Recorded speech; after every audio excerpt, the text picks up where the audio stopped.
grand plaisir qu'Africa 50, le collectif d'associations africaines, qui est, on est un collectif d'à peu près 40 associations africaines et des amis d'Afrique.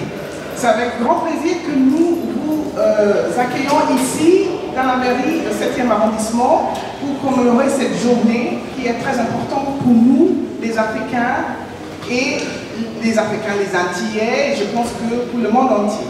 Donc, je vous accueille aujourd'hui dans la mairie du 7e au nom de Madame Myriam Picot, la maire du 7e. Je vous remercie pour votre présence et la présence de mes collègues Christophe Amani et Marie-Madeleine Fiers. Nous avons le plaisir d'accueillir en fait Jean-Dominique Durand, qui est adjoint au maire de Lyon, en charge de la commission mémoire et anciens combattants.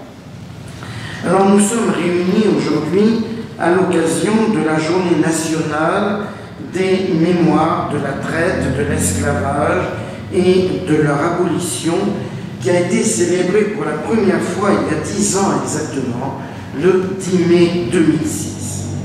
Alors cette date du 10 mai peut paraître surprenante, elle a été choisie par le président Jacques Chirac, elle fait référence au vote du Sénat, un vote acquis à l'unanimité, il faut quand même le souligner. On l'appelle cette loi, oui, alors donc le vote à l'unanimité de la loi portant reconnaissance de la traite et de l'esclavage comme crime contre l'humanité. La folie existe, le cogito, disons, existe. Le cogito, c'est le je pense cartésien. Je pense donc je suis. Si je pense, c'est que je suis un individu, je suis une personne qui réfléchit, qui agit, qui peut prendre en main son destin. Donc on a Descartes qui nous dit que le cogito, la capacité de penser, n'exclut pas la présence de la folie. Donc on peut me considérer comme fou ou comme folle, mais ça n'empêche pas que je peux penser, je peux, disons, agir, je peux résister face à quelque chose qui me fait mal.